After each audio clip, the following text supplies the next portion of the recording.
आप सभी को राम राम। मैं दीपक कुमार आप सभी का स्वागत करता हूं दादा स्टाइल में। दोस्तों, आप सभी से निवेदन है कि वीडियो को देखिए, लाइक कीजिए, शेयर कीजिए और चैनल को सब्सक्राइब।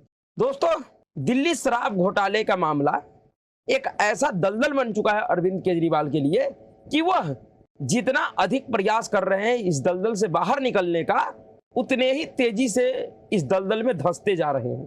जी हाँ, और अब शायद अरविंद केजरीवाल को यह समझ में आ गया है कि उनको अगर इस दलदल से बाहर निकलना है तो फिर मनीष सिसोदिया का बलि लेना पड़ेगा, और ऐसा मनसा उन्होंने अप्रत्यक्ष रूप से जाहिर भी कर दिया। जी हाँ, आप सभी को पता है कि 25 जून के शाम को अरविंद केजरीवाल को दिल्ली शराब घोटाले के मामले में केंद्रीय जांच एजेंसी सीबीआई ने तिहाड़ जेल से गिरफ्तार किया था, और अरविंद केजरीवाल के उसी गिरफ्तारी पर कल दिल्ली के राउज एवेन्यू कोर्ट में सुनवाई चल रही थी। उस सुनवाई के दौरान हड़कंप उस समय मच गया जब सीबीआई ने अरविंद केजरीवाल को लेकर एक बड़ा खुलासा कर दिया। जी हां, दरअसल सीबीआई ने रिमांड याचिका पर सुनवाई के दौरान अरविंद केजरीवाल के हवाले से यह कहा कि अरविंद केजरीवाल इस जांच में हमारा सहयोग नहीं कर रहा है और किसी भी सवाल का सीधे तरीके से जवाब नहीं दे रहा है, और यहां तक कि अरविंद केजरीवाल के मातहत जो काम करने वाला व्यक्ति था विजय नायर, जो इस मामले का सह आरोपी है, उसको भी पहचानने से अरविंद केजरीवाल इनकार कर रहा है। और यहां तक कि अरविंद केजरीवाल इस पूरे मामले को मनीष सिसोदिया के ऊपर थोप रहा है। अपने इनके ऊपर जो आरोप है उस पूरे आरोप को मनीष सिसोदिया के ऊपर थोप रहा है। और जैसे ही यह खबर मीडिया में आया, एक तरीके से हड़कंप मच गया, और अरविंद केजरीवाल के पाले हुए पत्रकारों के जरिए जब यह खबर अरविंद केजरीवाल तक पहुंचा, क्योंकि अरविंद केजरीवाल कोर्ट में था और आप सभी को पता है कि सुनवाई के दौरान ही अरविंद केजरीवाल का तबीयत भी खराब हो गया था। लेकिन जब अरविंद केजरीवाल को यह खबर सुनाई दिया कि बाहर मीडिया में चल रहा है कि अरविंद केजरीवाल ने अपना सारा आरोप मनीष सिसोदिया के माथे में थोप दिया है, अरविंद केजरीवाल को समझ में आ गया कि यह एक बड़ा ब्लंडर हो गया। तो अरविंद केजरीवाल ने सीबीआई के इस आरोप पे सफाई दिया, और उन्होंने सफाई जो दिया उस सफाई का भी अगर निचोड़ निकाला जाए तो यही है जो सीबीआई ने कहा वही अरविंद केजरीवाल कह रहा है, लेकिन सीबीआई ने डायरेक्ट कह दिया और अरविंद केजरीवाल उसे घुमा फिराकर कहने का प्रयास कर रहा है। दरअसल अरविंद केजरीवाल ने कहा कि मिलोड, मैंने ऐसा कोई बयान सीबीआई को नहीं दिया। मैंने सीबीआई को यह कहा कि इस पूरे मामले में मैं भी निर्दोष हूं और मनीष सिसोदिया भी निर्दोष है। सीबीआई जानबूझकर अपने बातों को मेरे मुंह में डालने का प्रयास कर रहा है। मैंने तो सीबीआई से सिर्फ इतना कहा था, जब सीबीआई ने मुझसे पूछा था कि शराब नीति किस लिए बनाया गया, तो मैंने उनसे इतना कहा था कि शराब नीति दिल्ली सरकार के रेवेन्यू को बढ़ाने के लिए बनाया गया था।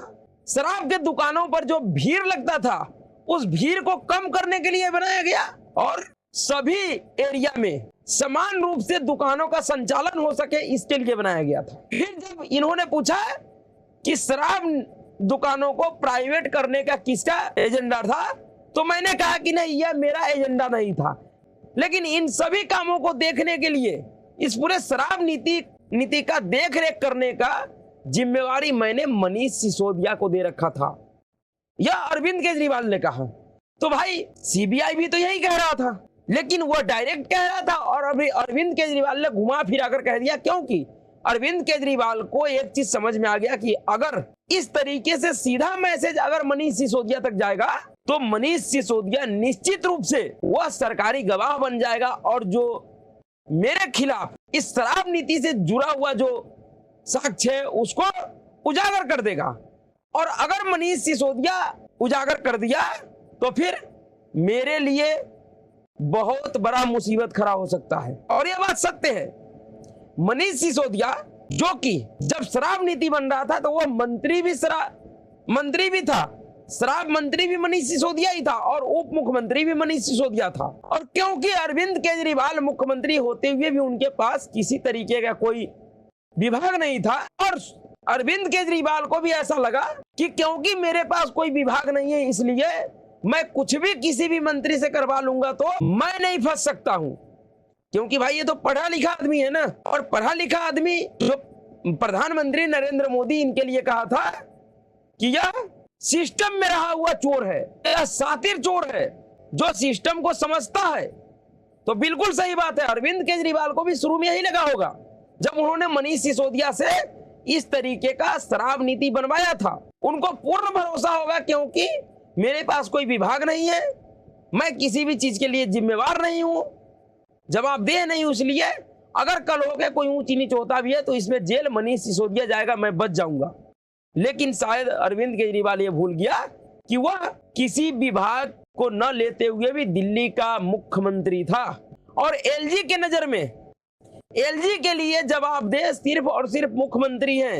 एलजी अगर दिल्ली में किसी को जानता है, केंद्र सरकार अगर दिल्ली में किसी को जानता है तो वो सिर्फ और सिर्फ अरविंद केजरीवाल को। लेकिन यह बात यह पढ़ा लिखा सातिर इंसान भूल गया और उन्होंने अपने मनीष सिसोदिया से यह शराब नीति बनवा लिया।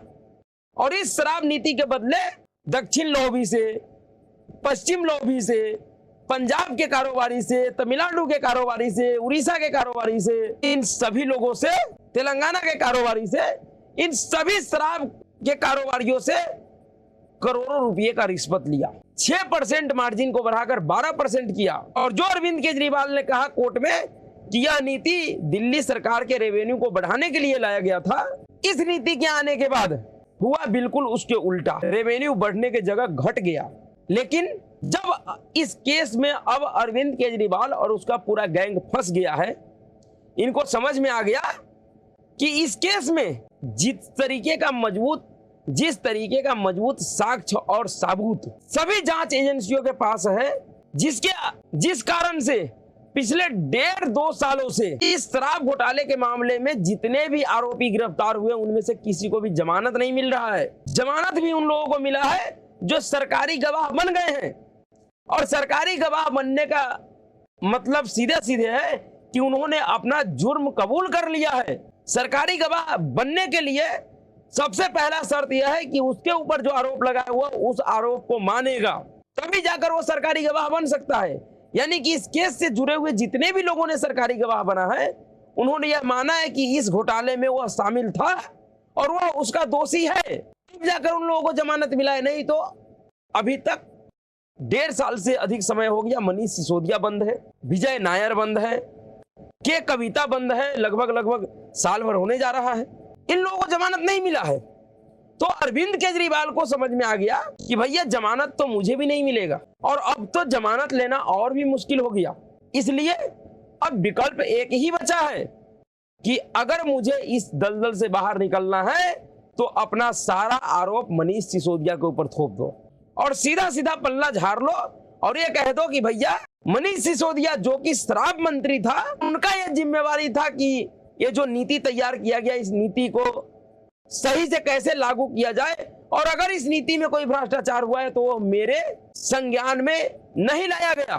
मुझसे छुपा कर मनीष सिसोदिया ने यह भ्रष्टाचार किया, इसलिए मैं इसका जिम्मेवार नहीं हूं और मुझे छोड़ दिया जाए। लेकिन अरविंद केजरीवाल डायरेक्ट यह बात नहीं कह सकता है, क्योंकि यह तो सभी को पता है कि इस घोटाले का जो उपयोग करता है, जो लाभार्थी है, वह अरविंद केजरीवाल है, ना कि मनीष सिसोदिया। मनीष सिसोदिया को बड़े ही सातिराना तरीके से अरविंद केजरीवाल ने फंसाया इस पूरे नीति को लेकर। लेकिन अब वह सातिरपना अरविंद केजरीवाल को भारी पड़ता दिख रहा है। लेकिन कहीं ना कहीं अरविंद केजरीवाल ने अप्रत्यक्ष रूप से यह कह दिया है कि भाई इस पूरे मामले से मेरा कोई लेना देना नहीं है, इस पूरे मामले का देख रेख करने का जिम्मेवारी मनीष सिसोदिया का था, अगर इसमें कुछ भी हुआ है तो इसके लिए जवाबदेही मनीष सिसोदिया का है, मेरा नहीं है। उन्होंने अपना सातिराना चाल चल दिया है।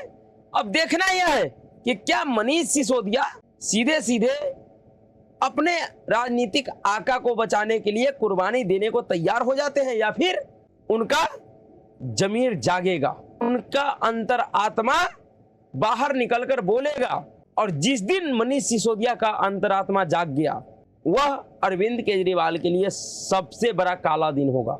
और इस पूरे केस में सिर्फ अरविंद केजरीवाल का ही दिन काला नहीं होगा, इस पूरे आम आदमी पार्टी का दिन काला होने वाला है, क्योंकि इस मामले का दोषी सिर्फ अरविंद केजरीवाल व्यक्तिगत तौर पे नहीं है, उनका पार्टी भी है, वह अपने पार्टी के राष्ट्रीय संयोजक के तौर पे जिम्मेवार हैं, दोषी हैं। और पार्टी का राष्ट्रीय संयोजक अगर दोषी है, उन्होंने अगर भ्रष्टाचार किया है, तो इसका मतलब है कि पूरा पार्टी दोषी है। वाकई आने वाला समय अरविंद केजरीवाल के लिए बड़ा कठिन है। वो जितना आसान समझ रहे थे, जिस तरीके के भ्रम में वो घूम रहे थे, जिस तरीके का बरबोलापन दिखा रहे थे, उनका वह सारा भ्रम बरबोलापन दूर हो गया। उनको भी समझ में आ गया कि इस शराब घोटाला नामक दलदल से निकलना इतना आसान नहीं है। जो आम आदमी पार्टी का नेता कार्यकर्ता हर एक बार ये कहता है कि यह पूरा घोटाला झूठा है, इस पूरे घोटाले में कोई साक्ष्य नहीं मिला किसी को, वह नेता और वह कार्यकर्ता ये नहीं बताता है कि अगर यह पूरा घोटाला झूठा है तो पिछले 1.5 साल से मनीष सिसोदिया को सुप्रीम कोर्ट जमानत क्यों नहीं दे रहा है, क्या कारण है। और जिस अरविंद केजरीवाल को बड़े ही सातिराना तरीके से राउज एवेन्यू कोर्ट के अवकाशकालीन जज, डिप्टी मजिस्ट्रेट न्याय बिंदु ने जमानत दिया भी था, उस जमानत पर भी दिल्ली हाई कोर्ट ने रोक लगा दिया। तो कहीं ना कहीं कुछ ना कुछ तो गड़बड़ है। राजनीतिक बदले की भावना से कोई नेता, कोई मंत्री किसी को गिरफ्तार करवा सकता है, लेकिन इतने लंबे समय तक जेल में बंद नहीं रखवा सकता है, और वो भी मुख्यमंत्री और उप मुख्यमंत्री पद पे बैठे हुए व्यक्तियों को। आम आदमी के लिए तो ये सब आसान है। आम आदमी को बिना किसी आरोप के भी सालों तक जेल में नेता चाहे तो रखवा सकता है, और ऐसा हुआ है अतीत में भी।